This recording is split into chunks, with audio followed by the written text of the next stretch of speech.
Bonjour les amis, j'espère que vous allez bien et bienvenue à ce dernier débrief de la saison. 22 Grands Prix, c'était bien trop long.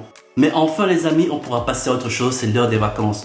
Je sais les amis, vous avez apprécié nous suivre tout au long de la saison. Franck avec tous ses commentaires et moi également avec toutes mes frasques. Mais là les amis, on prépare un truc exceptionnel. Vous l'avez peut-être déjà compris, vu le décor est différent de ce qu'on fait d'habitude. C'est parce qu'il y a une raison particulière. Dans les commentaires, vous m'avez beaucoup demandé, mais Franck, il ne veut pas montrer son visage, qu'est-ce qui se passe, il est timide, c'est quoi son problème? Franck a décidé pour cette dernière édition de se montrer. Il a besoin de vous dire des choses face à face, parce qu'aujourd'hui, Mercedes est la deuxième force du plateau. Ou pas! Bref les amis, vous avez compris, je vous prie d'accueillir Franck. Franck, bonjour. Bonjour Finger Pilote. Comment vas-tu? Très très bien. Ça fait plaisir d'être pour la première fois de l'autre côté des caméras. De l'autre côté des caméras, c'est le mot. Mais qu'est-ce qui t'a vraiment décidé à venir aujourd'hui, à te présenter face à la caméra, face à nos téléspectateurs qui t'ont longtemps réclamé? Je pense que j'ai adopté la méthode des écuries, c'est-à-dire je suis un rookie. On a pris le temps de me laisser me mettre dans le bain sans caméra, prendre le temps de m'exprimer. Et là, il faut que je fasse mes preuves, il faut que je puisse assumer la pression de la caméra et on essaiera d'amener cela à 2024. Très bien, très bien. Les amis, vous avez compris, Franck est présent, ça va être beau les amis. Ce débrief, ce n'est pas le débrief d'Abu Dhabi, c'est le débrief de la saison complète. On va parler des chiffres. Vous savez, vos ingénieurs, parce que Franck est évidemment également ingénieur, vos ingénieurs ont sorti des graphes, on va analyser cette saison de long en large. Et quand on partira en congé, on saura réellement qui a bossé en 2023. Bref, ne coupez pas la vidéo, abonnez-vous les amis, likez la vidéo pour le référencement. C'est parti, place au débrief.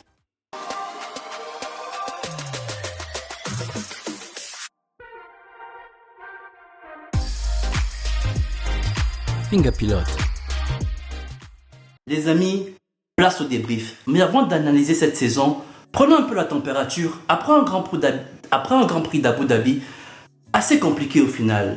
Franck, j'ai envie d'avoir tes impressions sur ce Grand Prix. Je te rappelle que la dernière fois, lors du dernier débrief, j'avais parié sur Mercedes en deuxième force. Et toi, tu étais sur Ferrari, je ne sais pas sur quoi tu comptais. Qu'as-tu pensé de ce Grand Prix d'Abu Dhabi? Comment ressors-tu maintenant que tu as perdu? Franchement, c'est culotté de ta part parce que si Pérez ne prend pas ces 5 secondes que je trouve totalement injustifié, oui. Commençons par là. Oui. J'ai bon, Russell finit 4e et la Mercedes. Et même si Pérez encaisse ces 5 secondes, si Ferrari fait juste une stratégie normale à Sainz, tout à fait, c'est encore Ferrari qui finit 2e. Donc pour moi, Mercedes, ils ont rien donné et on leur a donné la P2. Voilà. C'est mon écurie, mais je suis pas d'accord. Pour moi, c'est Ferrari qui a cette P2. Mais c'est un autre débat. Ça va même être le fil conducteur de ce débrief de saison, je pense. Écoute, je vois que tu es un bon perdant. Moi j'ai gagné, je me félicite. Je vous en prie, mettez-moi en commentaire des félicitations parce qu'évidemment, même si on nous a donné la victoire, mais j'avoue quand même que Ferrari a beaucoup été fautif sur la stratégie. C'est vrai qu'à Abu Dhabi, il n'y a jamais eu de fin de Grand Prix, de fin de saison à Abu Dhabi sans safety car. Donc Ferrari est parti sur des statistiques. Un Grand Prix d'Abu Dhabi, c'est forcément un safety car. Malheur leur a pris. Il n'y avait pas Latifi. Latifi n'était pas là. Voilà. Latifi n'était pas là. C'était pas une fin de saison latifesque, malheureusement. Mais écoute, on va pas s'attarder dessus. Ouais. Mercedes à la deuxième place. Mais les amis, on va étudier les choses de façon un peu plus en profondeur. Avant de passer vraiment sur les courbes, ou plutôt sur les analyses bien poussées, regardons un peu cette dynamique tout au long de cette saison via la vidéo qui va suivre. On constate que la dynamique de Red Bull est tout de même incroyable. Red Bull était dans son propre championnat avec elle-même, à la lutte pour tous les records. À côté, McLaren, Ferrari, Aston Martin, Mercedes, ça se lutte, il y a une vraie bataille pour des enjeux, la deuxième place, troisième place, bref. Sinon, c'est l'histoire de la saison. C'est l'histoire de la saison. Sinon, McLaren, après le Grand Prix d'Autriche, elle a tracé sa route, c'est une courbe totalement incroyable, une pente très forte. Et en bas, on a une Alpine dans un ring. No Man's Land. On ne sait pas où elle va. On ne sait pas où elle va. Elle lutte contre elle-même en fait, parce qu'elle a lâché depuis le Grand Prix d'Italie totalement les autres. Tout à fait. Et tout en bas, Les derniers de la classe. Les derniers de la classe. Les cancres font leur bagarre entre eux. Voilà. On ne sait pas quel est leur objectif au final. Est-ce qu'ils sont venus en Formule 1 pour de la figuration ou je sais pas. Franchement, je sais pas. En tout cas, la courbe est très claire. Tout en haut, Red Bull est dans une Formule 1. Au milieu, Mercedes, McLaren, Aston Martin, F1.5, F2. F1.5.2, Alpine. On ne sait pas où la classer, hein. Je sais pas. Moi, j'ai pas trouvé un vrai classement pour Alpine. Et en bas, la Formule 4. La Formule 4, ça tourne autour du circuit de Paul Berthois, ici à Trappes. Je sais pas. Ça fait le GP Explorer entre deux grands prix. Exactement. On devrait les inviter ils vont lutter avec des pilotes. Je crois qu'il y a moyen qu'il y ait une vraie bataille. Clairement. Bref. Donc les amis, voici la croissance que nous avons eue tout au long de cette saison. Red Bull est vraiment dans un no man's land. C'est une pente presque rectiligne, tout droit, très forte. L'ascension est vertigineuse. Il y a eu des batailles au milieu, mais on va analyser cela de plus près. Au final, quels sont les meilleurs élèves en 2023? Qui a le mieux retenu la leçon depuis 2022? Regardons ce graphe ensemble, les amis. Le meilleur élève, comme on s'en doute bien, c'est Aston Martin. 409% d'évolution, c'est tout de même incroyable. Il n'y a pas d'autre mot. Après, c'est pas étonnant qu'on a vu la forme avec laquelle ils sont arrivés par rapport à 2022 où, on va pas se cacher, ils ont amené une poubelle. Tout à fait. Et là, ils sont venus avec de meilleures intentions. Williams, on ressent directement la patte James Walls. Je pense qu'ils ont optimisé tout ce qui était possible avec Alex Albon. Exactement. Albon qui est sûrement un des pilotes de la saison et qui devrait être très très convoité par les top teams en 2025 si tout se passe bien. Ben oui. Au final, la progression la plus faible, c'est Red Bull. Oui, parmi ceux qui ont progressé. 13%. Et on parle bien évidemment d'écart en points par rapport au championnat 2022. Tout à c'est fait. des écarts en points qu'on a ramenés en pourcentage. Red Bull a la plus faible progression. Sinon, tout le reste, c'est à la poubelle, les amis. C'est des petits joueurs. Mercedes, Ferrari, Alpine. Et ne parlons pas du plus grand de la classe, Alfa Romeo. Alfa Romeo, clairement. C'est juste incroyable. Clairement. On a l'impression qu'ils savent que tourner des calendriers. Ouais. Il me semble que tu voulais acheter le calendrier. Après, il est abordable, il vaut que 20 balles. Donc, je pense que c'est abordable. Mais pour ne pas se fâcher avec les fans de Red Bull, où on a dit qu'ils n'ont pas énormément progressé, il faut avouer que quand tu es déjà au sommet, tu ne peux que soit rester au sommet, soit tomber. Donc, ils ont réussi encore à gratter un peu plus dans le sommet et on va dire ça ainsi pour ne pas provoquer les haters ou quoi que ce soit. Tu fais bien parce que je vois que tu n'es pas en train d'aller au bout de ton idée. C'est bien. Les amis, les choses se préparent, se préparent. Likez la vidéo, les amis, si elle vous plaît, si le contenu est de bonne qualité, les amis. En tout cas, moi j'ai décidé d'acheter le calendrier de Bottas pour ma grand-mère. Parce que j'imagine, ces photos, ça peut faire plaisir. On sait jamais. C'est moi. Elle aime les sensations fortes, ta grand-mère. Elle aime les sensations fortes. Merci Bottas. Maintenant qu'on a fini avec ça, regardons de plus près la deuxième courbe. Cette deuxième courbe nous montre l'évolution moyenne en qualification entre 2023 et 2022. Cette évolution moyenne, tu as appelé performance, c'est ça? C'est la performance. C'est la qualif, la performance pure, on vide les réserves, on fait monter les régimes moteurs et voilà. Donc avec ça, on est censé voir quelle est l'écurie qui a le mieux performé en qualification à cet exercice de performance pure en 2023 par rapport à 2022. Pour tous ceux qui sont amoureux des stats, des analyses, etc., on tient à rappeler qu'on a retiré tous les grands prix qui ont été modifiés. Le Grand Prix de Singapour, le Grand Prix d'Espagne. Tous les tracés modifiés ont été écartés pour des besoins de cohérence. Exactement. Et tous les tracés où la météo était très différente, comme le Brésil. Comme le Canada. Exactement. Voilà, exactement. Donc on est resté sur des météos identiques et on veut vérifier les performances. Et donc on se rend compte que c'est Aston Martin, grâce à l'arrivée d'An Fallow, qui a le plus évolué. Qui a le plus progressé. On n'est pas en train de dire Aston Martin était les meilleurs en qualif, la preuve ils n'ont aucune pole. Très bien. Mais par rapport à ce qu'ils ont montré en 2022, c'est eux qui sont allés chercher encore plus de performances pures sur un tour. Quand on regarde au final, Ferrari est celle qui a le moins progressé. Exactement. 0,5%. C'est quand même assez anecdotique quand on a l'impression que Ferrari est l'écurie qui a le plus gravé de... C'est l'écurie après Red Bull qui a le plus de pôles cette saison. Tout à fait. Qui au final a la plus faible progression. Exact. À croire que 2022 c'était déjà un très très bon cru et qu'au final c'était déjà pas mal malgré les gros pourcentages d'évolution, que ce soit Mercedes avec une seule pole en Hongrie et encore de quelques millièmes de seconde. 3 millièmes. Voilà, c'était nul. McLaren, pas de pole au final, à part en course sprint avec Piastri, mais au final, c'est assez faible. Ouais. Donc les amis, mettez cela en perspective quand même. Ferrari a celle qui a le plus de pôles après Red Bull, mais c'est celle qui a le moins évolué sur l'exercice des qualifications. Et à droite, les amis, on va vous présenter la fin, l'aboutissement au dernier Grand Prix, qui est celui qui a le mieux performé, toujours dans l'exercice des qualifications par rapport à 2022. Quand tous les développements ont été faits. Exactement, c'est ça la nuance. Là, on arrive vraiment à la fin des développements. Et on dit entre la 2022 évoluée et la 2023 évoluée, quel a vraiment été le gain d'une année à l'autre. Et première des choses, on se rend compte forcément que Aston Martin, qui avait extrêmement évolué, je pense qu'à Bahreïn, ils ont gagné 4%, rien qu'à Bahreïn. Là, on se rend compte que la Aston de 2022, qui bataillait déjà avec les Alpines et les Alfa Romeo, ce n'était plus une poubelle, elle était clairement bien. Et c'est pour ça qu'on retrouve Aston plutôt aux alentours d'1% de gagner avec la version évoluée. Mais par contre, ce qui me choque, c'est la position de Red Bull. C'est la position de Red Bull qui a fait la pole, on le rappelle.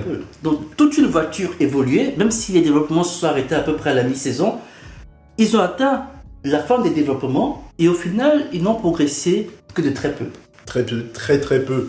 Et donc, on peut se demander ce qui est déjà un excellent package. Est-ce que Red Bull n'a pas extrait tout ce qu'il y avait de ce package-là et qui pourrait donc expliquer le fait que Christian Horner et plusieurs rumeurs laissent penser que Red Bull va changer son concept. Parce qu'ils ont déjà pris ce qu'il y avait à prendre de ce package. Et là, tout d'un coup, j'ai peur pour les autres écuries qui convergent vers le concept Red Bull. Est-ce qu'au final, ils vont pas taper un plafond de verre? Mais déjà, si tu tapes le plafond de verre de la Red Bull, j'ai envie de dire, c'est déjà extraordinaire par rapport à ce que tu avais avant. Mais c'est un peu ça qu'Hamilton disait avec beaucoup de sun, je pense, c'est... Ils auront toujours un train d'avance. Oui. Quand vous allez les copier pour arriver à leur niveau, ils vont sortir quelque chose d'encore mieux. Et c'est cette avance qu'il faudra à chaque fois poursuivre et ça va être un jeu, du bandit et du policier. Non. Incroyable. Écoute, on va pas s'attarder longtemps dessus, le temps nous tient à la gorge. Passons à l'exercice suivant. La coupe qui est présentée tout de suite montre l'analyse des écarts en fin de course entre Red Bull et les autres écuries. Donc, ce sont les secondes qui séparent Red Bull des autres écuries. Les grands prix que nous avons pris sont des grands prix où il n'y a pas eu de safety car, ou plutôt la safety car est apparue très tôt dans la course, dans les premiers tours, et la course est repartie autour du 4e, 5e tour. Donc, on est resté sur ces quelques grands prix, et on se rend compte de quoi? On se rend compte que l'écart est le plus faible lorsque on arrive à Abu Dhabi. Ce qui est normal, on se dit que toutes les autres écuries ont évolué, elles se rapprochent de Red Bull et du coup, les écarts se rétrécissent. Par contre, l'analyse qu'on peut en faire et les conclusions qu'on peut en tirer, c'est que Red Bull, dans les circuits moteurs comme Monza, comme Abu Dhabi, au final, ou encore dans quel autre circuit moteur? L'Autriche. Ou l'Autriche est très très très proche de ses poursuivants. Ce qui n'est pas étonnant après 9 ans de connaissance au moteur dans l'ère hybride. On sent que tout le monde commence à converger sur la puissance moteur et ce n'est plus là où les différences se créent finalement. Exactement. Et donc Red Bull tue toute la concurrence dans les circuits où on a eu de l'appui moyen ou fort, comme aux États-Unis, comme à Suzuka, comme au Brésil, et également comme en Hongrie. Ouais. On voit que l'écart est énorme avec les autres. Donc cette Red Bull 2023 semble avoir plus travaillé sur l'appui plutôt que la vitesse. Et on avait même cette impression finalement lors des Grands Prix. C'est l'écurie qui venait avec l'aileron arrière pratiquement le plus braqué. Tout à fait. Donc vraiment ils étaient très performants.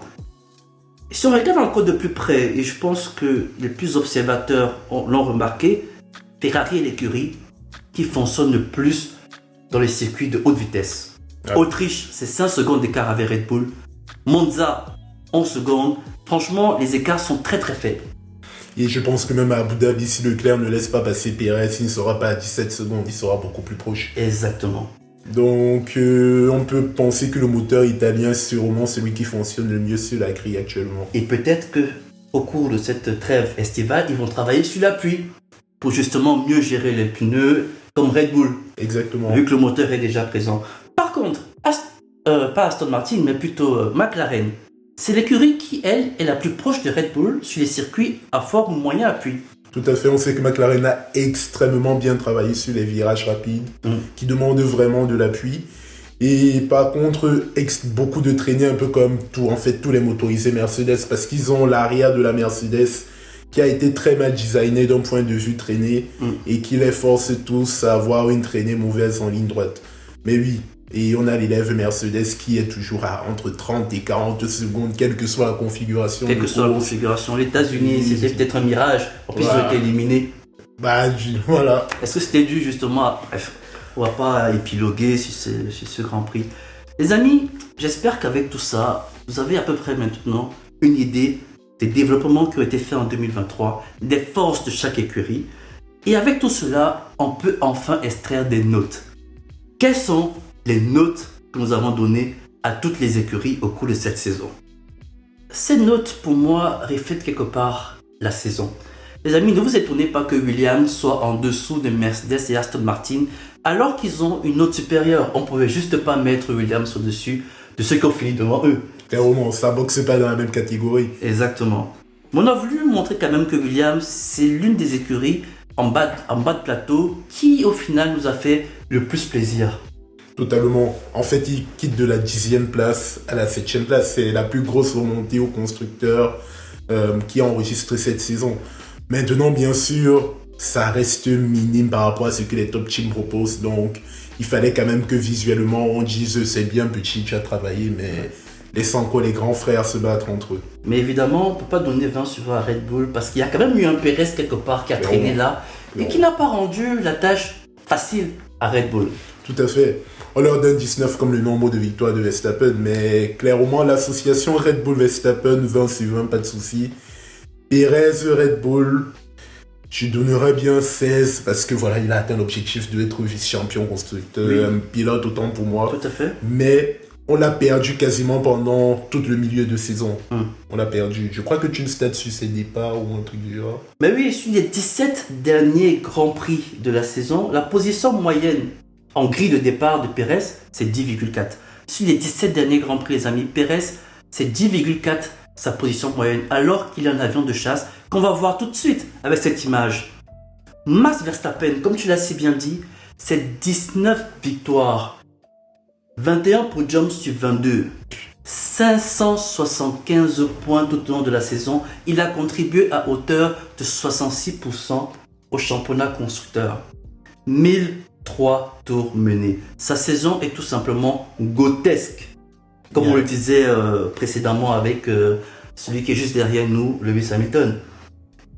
À mon avis, je dis bien pour moi, comme on aime dire, pour moi c'est la saison la plus aboutie de l'histoire de la Formule 1. En tout cas, ce que j'ai pu avoir de mes yeux, 19 victoires. Ok, enlevons la partie, je vois bien les sceptiques avec, aujourd'hui il y a 22 courses, c'est normal qu'ils tapent des records. Mais même d'un point de vue pourcentage de victoires, il explose tout le monde. Il prend plus de 90% des points disponibles sur la saison par un pilote.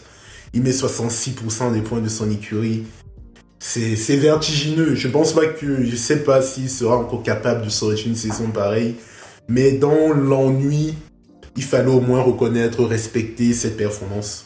C'est son challenge finalement en 2024. Ouais. Est-ce qu'il est capable de reproduire de tels records? C'est 22 courses, les amis. 24 courses en 2024. Enfin, je parle de cette saison. Oui, évidemment. C'est 22 courses. Ouais. C'est juste incroyable. Mais on ne va pas s'étendre plus longtemps. 3e titre de champion du monde. Ouais. Déjà, c'est pas le style du gamin de s'étendre dans les courses. Lui, il arrivait, il balayait, il partait. Et maintenant, donc, parlons de Ferrari. On lui a donné une note de 17 sur 20. C'est 7 pôles, 9 podiums, dont l'écurie qui a le plus de podiums et de pôles après Red Bull. Ouais. Même en victoire. Et même en victoire, évidemment, parce que Red Bull, on l'a pas dit tout à l'heure, mais c'est 21 victoires sur 22 Grands Prix. Ouais. La seule victoire est Ferrari, et malheureusement, c'est pas elle qui est la deuxième force. C'est juste incroyable. C'est pour ça que j'ai teasé les gens en disant, pour moi, Mercedes n'est pas deuxième force du plateau, parce que sur les stats de performance, que ce soit les pôles, les podiums, les victoires, les tours menés, c'est Ferrari qui est deuxième. Tout à fait. Donc, il y a eu un vrai manque à gagner à la fin de Ferrari. On peut penser à ces disqualifications aux US, on peut penser aux 2 Grands Prix où ils n'ont pas mis leur pilote, les deux voitures au départ à cause de problèmes mécaniques. Tout ça a contribué. Maintenant, on peut aussi nous reprocher comment on peut leur mettre 17 alors qu'ils quittent de deuxième du championnat à troisième. Mais je regarde surtout la dynamique de fin. Fred Vasseur, il est venu, il a mis les choses en place. Ça allait beaucoup plus simple, beaucoup plus serein dans la façon de fonctionner. Et franchement, j'y crois énormément pour 2024. Je dirais pas le titre, mais je pense que Ferrari commence à avoir des réponses claires et que ça fonctionne très très bien en interne. Bah, je te rejoins quand même, parce qu'on a quand même fait des pit-stops très très très bien exécutés. Un franc-parler de Fred Vasseur au micro de Canal+, lorsqu'il est à chaque fois interrogé à chaque fin de Grand Prix, on a l'impression que c'est le consultant Canal qui a été mis dans une écurie de Formule 1. Tout à fait. Bref, c'est fluide. C'est fluide. La communication est bonne. On a eu un Carlos Sainz quand même sur une partie de saison incroyable après la trêve estivale. Waouh. C'est... Non, le niveau de Carlos Sainz, de Zandvoort à Singapour, c'est stratosphérique ce qu'il fait. Et même au-delà de ça, c'est vraiment... Je te rappelle qu'il y a 4 points d'écart entre les deux pilotes Ferrari. Je crois que c'est le plus petit écart entre toutes les top teams. Donc, on a un duo qui a vraiment été au top. Et je ne sais pas si Sainz sera encore capable de se mettre au niveau de Leclerc, mais s'il en est capable, Ferrari a un duo vraiment à conserver sur la longueur pour moi. Ah mais je te rejoins totalement. Mais est-ce que tu crois donc que Ferrari, ce sera donc cette force qui pourra aller titiller Red Bull l'année prochaine? Bah, il y a des oranges papaye qui ont peut-être leur mot à dire. Tu crois? Ouais. Regardons donc les points qui vont suivre. Ces fameuses oranges papaye. Sur les 8 premières courses contre les 8 dernières courses. Je te laisse commenter. Bah, je pense que en fait, ça, l'image parle d'eux-mêmes. Les 8 premières courses, déjà j'ai apprécié l'humilité de McLaren lors de la présentation, avant même que la voiture roule. On a Zak Brown qui a dit ne regardez même pas cette voiture, c'est de la merde, on s'est clairement raté, mais par contre donnez-nous un tiers de saison et on viendra avec des résultats. Bon, Norris a mangé son pain noir, il a réussi à prendre 12 points pour l'écurie, Piastri 5. D'ailleurs on reviendra sur la saison du Piastri. Et là, dès que une évolution arrive, bam, j'ai jamais vu une équipe aussi plug and play. On ramène quelque chose, boum, ça marche. On ramène, boum, ça part. Donc, franchement, grosse saison de McLaren. On l'a vu sur les graphes en début de débrief. Ouais. La coupe de McLaren, c'est une pente bien plus forte que celle de Red Bull quand même. Tout à fait. Donc, c'était une très bonne dynamique. Moi, aujourd'hui, j'ai le sentiment que c'est effectivement McLaren qui peut aller challenger Red Bull. Ils ont l'air de vouloir vraiment copier le concept Red Bull. Est-ce qu'ils vont pas taper ce fameux plafond de verre? Parce qu'on sait quand même qu'Adrian Newey, c'est lui le concepteur de cette conception.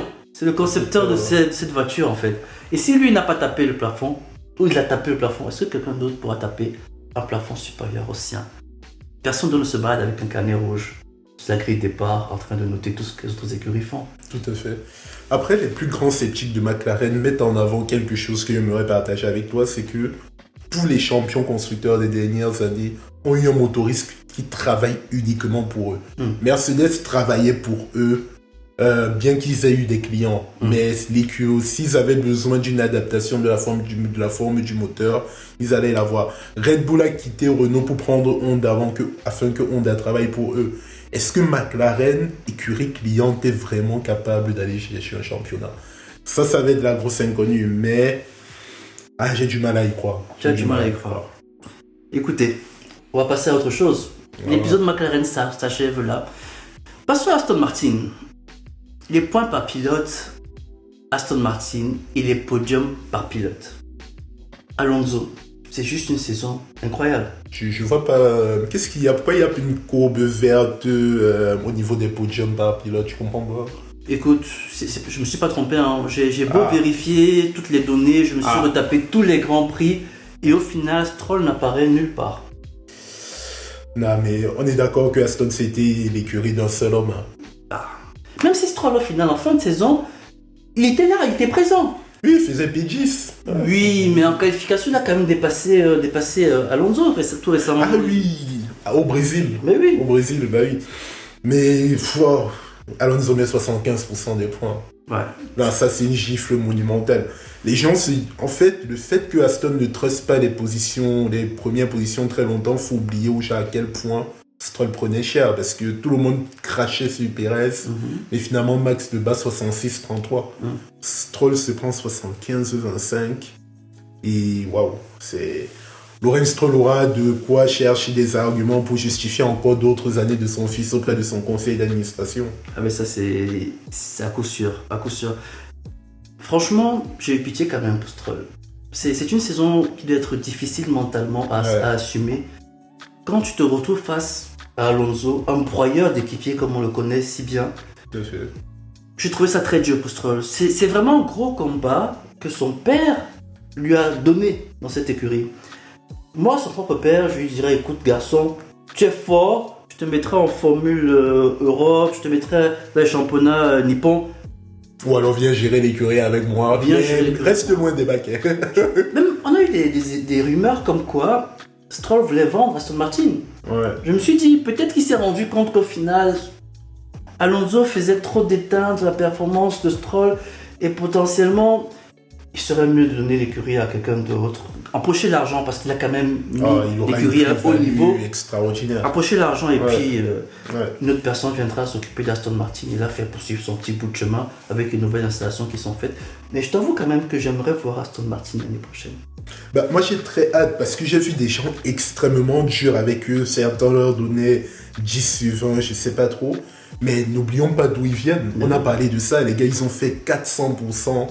C'est pas une top team, mais même Mike Rackladji n'ont pas les infrastructures actuellement. Ils avaient pas, là ils les ont pour suivre le rythme de développement des top teams. Donc là il est vraiment temps, là on va juger vraiment la vraie première saison du duo Dan Fallows, Eric Blandin.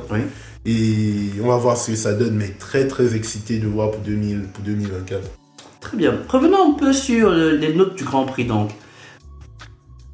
Ah, on oublie notre second. Ah, mais oui, Mercedes. Mais c'est vraiment la preuve de ce qu'on est en train de se dire en fait. Mercedes, c'est... Saison totalement anonyme quoi. Franchement, ça me frappe même plus. Les amis, on a quand même voulu, via cette courbe, vous montrer à quel point, sur des saisons de domination de l'ère hybride, quel est le nombre de points moyens qu'a marqué Mercedes en tant que vice-champion. Ces fameuses saisons de domination qu'on a nommées 2015, 2016, 2014, 2020, la W11 et 2023. Mercedes est l'écurie qui engrange le moins de points en tant que vice-champion. Ça vous donne clairement le tableau. Et tu veux savoir le pire? Premier vice-champion de l'ère hybride à ne même pas prendre une victoire. Même pas une victoire. Même pas une victoire. C'est dire à quel point ils sont presque pas légitimes à leur position en fait. Elle revenait vraiment à Sainz en fait. Ferrari. Mais c'est clair. Et je suis même encore allé plus loin. Je me suis dit, bon, prenons les totaux de points. Et Mercedes, 2023, est le troisième plus petit total en termes de vice-champion. Ils sont même derrière le Ferrari 2015. Et je rappelle qu'à cette époque, il n'y avait pas de course sprint. Il n'y avait que 19 courses. Donc avec 3 courses en moins et 6 courses sprint en moins, Ferrari 2015 a quand même une vingtaine de points de plus que Mercedes au championnat. Donc voilà, Mercedes, quand les gens faisaient deuxième, ils faisaient sixième. Quand d'autres sont passés devant, d'autres ont reculé, ils étaient toujours sixième. Et en accumulant les P6, on leur a remis un bulletin de P2. C'est comme pour dire qu'au final, un élève moyen peut finir devant un élève qui a de fortes notes en maths et de moins bonnes notes, comme on l'a expliqué lors de la dernière vidéo. Tout à fait. Regardons encore une fois ces fameuses notes alors. Et parlons du ventre mou de la Formule 1. Qui ça? Alpine. Mais oui. Alpine. Mais franchement, quel effet. Moi, quand j'ai vu Alpine en début de saison, j'avais l'impression que c'était une écurie totalement en force, avec un nouveau patron d'écurie. Enfin, je croyais qu'on allait repartir sur de nouvelles bases. Mais c'est ce qu'ils ont fait. On repart sur un nouveau plan de reconstruction. Oui, il y a combien de Grands Prix cette fois-ci alors? Laurent aussi. Non, c'est même plus Laurent aussi. Je m'y perds en fait. Laurent aussi, il est parti. On s'y perd. Lucas Di Meglio, c'est lui qui va nous dire. Lucas de Villeneuve, c'est quand même le grand patron. On va quand même demander à Bruno Farman de nous expliquer tout ce qui s'est passé. Clairement. Mais disons, Alpine, on va être sincère, ça valait un 5. Ils sont arrivés, ils ont dit on sera P4 au constructeur. Et pourquoi pas P3? Parce qu'ils voulaient la tête de Mercedes. Oui. Se sont dit on va aussi prendre au moins 2 podiums. Ça, ils les ont eu, mais par contre, c'était au coup de volant des pilotes et pas grâce à leur voiture. Et là, qu'est-ce qu'ils nous font? Ils nous font un ménage. Ils mettent Snafno à 18 mois. J'ai jamais vu une maison qu'on bâtit en 18 mois. Un empire, une maison, oui, mais un empire qu'ils veulent atteindre en 18 mois, c'est rien du tout. Il a même pas le temps d'accueillir les ingénieurs qu'il a débouchés. Bref. Trop pressé, trop pressé. Les amis, on ne pouvait pas mettre un 5 à Alpine. Ouais. Alpine a quand même fini au-dessus des autres. Clairement. Même si elles n'ont pas été à la hauteur des ambitions qui se sont données en début d'année, on peut se dire que le changement qu'il y a eu au cours de la saison fait que tout n'a pas suivi dans le bon ordre, etc. Mais Alpine, c'est la plus grosse déception de cette saison. Clairement. C'est la plus grosse déception. Et je me demande comment est-ce qu'ils arrivent à se regarder dans le miroir quand ils voient McLaren être aussi loin dans le championnat. Mais Aston Martin, ils étaient loin derrière Alpine. Donc ça veut dire que c'est Ils possible. étaient 120 points derrière Alpine. C'est possible. Il y a des choses qui sont possibles en fait. Oui, maintenant tout le monde pense pouvoir casser le plafond de verre, mais Alpine, ils n'y arrivent pas. Depuis 2016, leur retour, ils n'y arrivent pas. Je n'ai même pas vent des dernières embauches qu'ils ont fait de grands aérodynamiciens. Je sais qu'ils ont pris certains aérodynamiciens chez Mercedes, mais il n'y a pas des grands noms qui me reviennent comme ça à l'esprit. Bah, tous ces travailleurs, en fait, la Formule 1, c'est une entreprise. Les écuries sont des entreprises. Et quand tu vas chez quelqu'un où il n'y a pas de stabilité, ça donne pas envie de signer, en fait. Donc, Alpine, peut-être, n'est même pas compétitif sur le marché pour signer des personnes. Parce qu'en fait, il n'y a pas de vraie direction en interne. Donc, une écurie cliente. Bah, clairement. Alors que c'est une écurie d'usine. Bah oui. C'est terrible. Sinon, AlphaTauri, qu'est-ce que tu en penses? Bah, c'était le cirque au pilote. Ah oui, on a vu tout le monde passer là. Tout le monde. Tout le monde est passé, De Vries, Ricciardo est venu, Lawson. Enfin, merci quand même, hein, parce qu'on a eu le temps de voir Lawson rouler en Formule 1. On a été agréablement surpris. Il a quand même marqué beaucoup de points pour cette écurie. Clairement, il a marqué 20% des points de l'écurie par là. Mais la question c'est, pourquoi Tsunoda reconduit en fait? Je sais pas quoi te dire. Moi, j'ai pas de réponse. C'est une question qui me taraude. Mais moi, je suis... En fait, tout le monde dit il faut 3 saisons pour prouver en Formule 1. Oui. Il a eu ces 3 saisons. Lawson a eu 3 courses. Et Lawson le tape 3 fois. Et c'est pas sur des faits de chance et tout. On dit souvent, une fois c'est la chance, 2 fois attention, 3 fois c'est la confirmation. Des sponsors? Et... Des sponsors peut-être? Bah, c'est le moteur de qui à l'arrière déjà? À ton avis? Voilà. Très bien. Pour ceux qui n'ont pas compris, le moteur, c'est un constructeur japonais. Après, je vous laisse aller regarder la nationalité de Tsunoda et faire vos petites théories du complot avec nous et vous comprendrez pourquoi peut-être il est encore là. Exactement. On va sauter et on va passer directement à Williams. Alors, Williams, franchement, le 15, pour moi, il est mérité. Il est mérité. J'aurais donné plus parce que je pense pas que Williams soit en fait le jeune qui va porter son projet. Oui. Ils n'ont toujours pas trouvé. Sargent, c'était un mirage. Tu vois une bonne qualification, tu te dis, allez, c'est bon, il a trouvé ce qu'il faut et tout. Oui. Et encore, si tu le poses dans le mur, je sais pas. Mais par contre, Albon, lui, par contre, je vois pas comment il va rester chez Williams 2 saisons de plus. Je sais pas, je veux bien connaître ton avis. Est-ce qu'il y a une place pour lui dans les autres écuries? Où est-ce que tu placerais Albon? Tu le ferais revenir dans la famille Red Bull, qu'il a remplacé Tsunoda? On va me dire que c'est difficile. Il y a forcément un petit veto Honda qui est derrière. Ouais. Je vois pas. Il irait remplacer qui? Stroll? Il va pas partir de l'écurie de son papa. Surtout tant que son papa est au règne de l'écurie. Chez McLaren, le job fonctionne à merveille. Piastri est juste phénoménal. On en reparlera de lui tout à l'heure. Il n'y a pas de place. Où? Peut-être un Alfa Romeo, un Sauber Audi. Tu m'as fait peur là. Un Sauber. Peut-être un Sauber Oji qui aurait besoin d'un pilote pour... Ils ont dit qu'ils sont intéressés par des Hülkenberg, des pilotes de ce genre qui ont de l'expérience.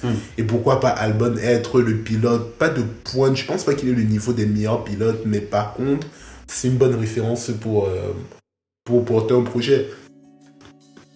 Toutefois, moi je pense que l'année prochaine, Williams va encore faire un step en avant. James Rose qui est venu là, il n'est pas venu pour manger du maïs là. Clairement. Il travaille, il bosse dur, il connaît ses forces, il s'appuie sur ses forces pour mettre en place une voiture performante à chaque circuit. Donc clairement, moi je pense que Williams a trouvé la bonne direction. Ça va prendre du temps, il faut renouveler les infrastructures. Il a même eu droit justement à ce fameux budget pour renouveler les infrastructures. Donc clairement... Très beau coup politique de sa part. Ah ben... Il a appris de Il a appris des meilleurs, mais c'est ça. Donc clairement, Williams, moi je vois encore des évolutions l'année prochaine. On se reverra ici sur le canapé avec notre coca. Clairement. Et on en reparlera. Alfa Romeo, waouh, on quitte de 15 à 4. La question c'est, qu'est-ce qu'ils ont fait pour mériter 4, pour même arriver jusqu'à 4 en fait, parce que... On a eu quelques coups, Bottas en Q3 quand même. Oui, bah c'est pour ça qu'ils sont là. Je veux dire, Joe, il a été comme toi et moi, il a travaillé dur, on lui a donné son contrat, il est rentré dormir en fait. Je dirais pas ça. Ah, c'est ça. Je trouve dur avec lui. Bottas n'a pas fait beaucoup mieux. Oui, mais est-ce que tu as vu Joe de toute la deuxième partie de saison? Non. Voilà. Je suis totalement d'accord avec toi. Mais. Je pense que le 4, on l'a donné parce que premier Grand Prix à Bahreïn, Bottas est devant Lewis Hamilton. Au départ. C'est pas que je te rappelle. Bon, on se dit, les deux vont encore lutter. On a l'impression qu'Alfa Romeo, ils sont revenus en force, ils vont concurrencer tout le monde. Bah, ils ont donné l'impression de Aston Martin, quoi. Ah, c'est ça.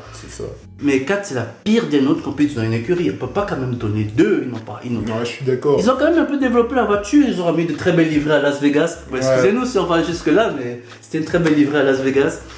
Bottas, s'ils ont besoin d'argent, Bottas saura comment leur apporter un peu plus d'argent. Bref. C'est la pire des notes. Mais parlons un peu de As. Le dernier graphe qu'on va vous présenter, les amis, As. Je pense pas qu'il y a plus As comme graphe. Vraiment, ça c'est As depuis 2016. On gagne tout dans les premiers Grands Prix. Exactement. Et on perd tout vers la fin. C'est totalement ça. Je comprends pas comment depuis fonctionne avec le même directeur technique qui est japonais, qui est son ancien le Pito, la côté de Gunther. Franchement, quelqu'un me fait un travail pareil depuis 8 ans, je comprends pas combien il a encore à côté de moi. Je n'ai jamais vu un développement de As qui va dans le bon sens. Je sais pas quoi te dire, mais est-ce que As, au final, t'a dit qu'elle lorgnait les premières places? Peut-être qu'elle est là, elle attend se faire revendre plus tard, elle aura pris un peu d'allant sur le marché, etc. Mais là où moi je suis vraiment surpris, c'est que As a pris 2 pilotes d'expérience. Ouais. On a vu des jeunes se succéder, Mazepin, Michael Schumacher, on les a éjectés. Aujourd'hui, on a Hülkenberg et Magnussen. Hülkenberg, c'est quand même 8 arrivés en Q3 en qualification. Presque autant que Perez. Presque autant que Perez. 8 arrivés en Q3 et sur les 6 derniers Grands Prix, c'était en Q3. Je crois que c'est grâce à Hülkenberg qu'ils ont ce 5. Parce que Magnussen, il est victime de la malédiction du pilote As qui prolonge. C'est que celui qui vient te trouver te tape. Exactement. Ça, c'est la règle. Il faut comprendre aussi. Mais franchement, ça fait pitié. 5 premiers GPI finissent Miami, ils ont 8 points. Ils sont, je crois, 7e. On s'est dit, voilà, As est le meilleur des autres. Et derrière, ils te prennent 4 points en 17 Grands Prix. Si mes maths sont bons. C'est As, il n'y a pas d'autre à comprendre. Comme tu as dit, Gene As, il attend une belle offre sur la table, il revend à l'écurie, il fait sa plus-value. Et puis voilà, la F1, c'est aussi du business. Exactement. Ah, c'est ça. C'est pour ça qu'on aime la Formule 1 au final. Tout le monde n'est pas là pour performer, d'autres sont là. Chacun doit son trouver. Agenda, en fait. Exactement, chacun doit trouver son compte dans ce sport. Écoute, je trouve qu'on a très bien résumé tout ça. En tout cas, moi, j'estime que j'ai une vision beaucoup plus claire de la saison. Je me sens que 2023 a été un très très bon cru. Il y a des gens qui ont eu de grosses progressions, des écuries qui ont régressé, Mercedes, Ferrari, Alfa Romeo, etc. 2024, il y aura de nouvelles choses. Il y aura des choses intéressantes. Moi, j'y crois fermement. Mais avant de conclure, il faut d'abord qu'on revienne sur nos promesses de début de saison. On a pris des paris, on n'a même pas vu les essais. On a dit pour la beauté du jeu. Quelle beauté du jeu. Mais là, je ne sais pas si le jeu nous a donné des coups de poing. Mais au moins sur le premier point, le rookie de l'année, je pense qu'unanimement... Bah oui, quand quelqu'un il fait F3 et F2 dès la première saison, il n'y a pas grand risque à prendre. Bah, Piastri. Piastri, il n'y a rien à dire. De Vries, vite fait. Logan Sergent.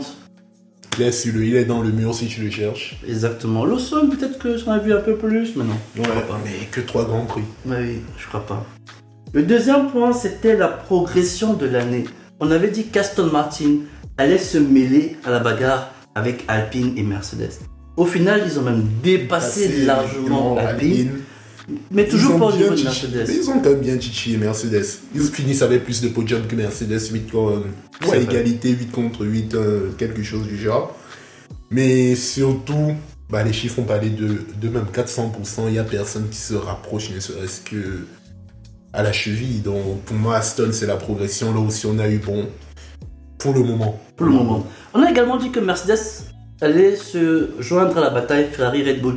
Mais au final, Red Bull s'est tellement envolé. Il y a une bataille Ferrari, effectivement, mais Red Bull est encore inatteignable. On croyait qu'il y aurait une très belle progression à ce niveau, mais inatteignable.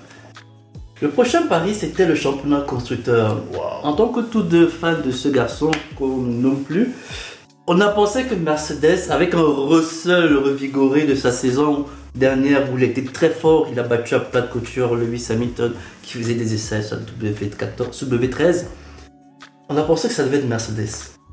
Moi j'ai cru au mythe de la livrée noire en fait. Qui n'y a pas cru. Tout le monde y a cru, on n'est pas les seuls. On était là, W14, c'est la W11 bis. On a dit, mais attends, Wolf qui dégaine en pleine livrée noire, non, ça c'est une fusée.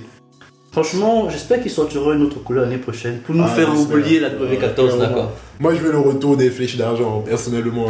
Argent, je sais pas. Non, le noir il m'a traumatisé. En fait, il faut sortir le noir que quand tu es sûr de gagner, parce que finalement, il perd, quand tu vois ses illustres prédécesseurs W11, W12, que la W14 soit noire, franchement c'est un crime. C'est un crime pour moi. Sinon, le dernier point, c'était le championnat pilote. On a parié sur notre presque monégasque. Ouais. Charles Perceval Leclerc, je ne connais pas tous ses prénoms, etc. Voilà. 10e du nom. Trop de romances dans notre histoire. Ouais. On s'est dit Joe francophone, Todd Schumacher, Vasseur, Leclerc. Peut-être qu'au noir, ils sont d'ici la prochaine réglementation de 2026. En tout cas, ça s'assainit. Je ne sais pas si Ferrari aura la performance pour le faire dans les prochaines années. Mais si jamais ça arrive, au moins on pourra dire qu'on était prémonitoire. Exactement. Je crois que c'est ceci qui va achever justement notre retour sur nos pronostics. Avant de finir sur une note douce, parce que c'est bientôt les fêtes de fin d'année, est-ce que tu aimerais dire quelque chose à nos téléspectateurs qui nous ont suivis quand même avec acharnement? On a quand même, je pense, tissé des liens. On revoit pas mal de gens qui nous écrivent dans les commentaires. C'est toujours les mêmes. On aimerait que les autres qui nous suivent également pour vous ajouter à cette fameuse liste. Il y a quand même eu des liens qui se sont créés. On a une petite histoire déjà qui commence à se faire. J'ai beaucoup apprécié. Est-ce que tu aimerais dire des mots de fin? Déjà les remercier. Je pense que c'est la moindre des choses. Nous donne la force. Je crois que cette année, on a doublé encore en termes de personnes qui nous suivent. Donc, continuez, poussez sur le bouton abonner pour rejoindre le bateau. Nous, en retour, on va continuer à vous donner la Formule 1 sous d'autres aspects que la littérature, c'est-à-dire des chiffres, essayer de faire parler des chiffres. C'est vraiment ça le but de la chaîne. Exactement. Donner des mots chiffres qui malheureusement n'en ont pas ou n'ont pas... Faire parler les chiffres. Exactement, c'est pour ça qu'on est là. Et là encore, pour ce débrief, on vous en a donné à l'appel. On espère que certains, peut-être vous les auriez déjà vus, mais que la plupart surtout, vous les ayez découverts et que on pourra continuer le débat en commentaire parce que nous, on est là pour ça. On est là pour débattre, pour avoir vos avis et vous donner un peu de vertige avec les maths. Voilà. C'est pour ça que je t'aime bien, Franck. Au final, tu as toujours des petits mots qui sont intéressants. Les amis, vous avez compris, c'est la fin de ce débrief de fin de saison. On vous remercie de tout cœur de nous avoir suivis, de nous avoir supportés, d'avoir mis des likes, des j'aime, des émoticônes fâchés, pas d'accord. Parce que c'est dans justement l'adversité qu'on trouve des raisons pour justement s'aimer encore plus fort. On dit toujours qu'on aime beaucoup plus son ennemi que la personne qu'on aime vraiment, parce que cet ennemi nous apprend quelque chose. Donc les amis, je vous souhaite, et nous vous souhaitons, de très belles fêtes de fin d'année les amis. Revenez joyeux en début d'année en 2024. On a vu Red Bull peut-être a atteint son plafond de verre, d'où le nouveau concept. Mercedes également, c'est bientôt la fin. Les amis, est-ce ils pourront se relever? Ferrari, Aston Martin, McLaren. Je vous remercie les amis. C'était Finger Pilote et son acolyte Franck. Passez de belles fêtes de fin d'année. Abonnez-vous.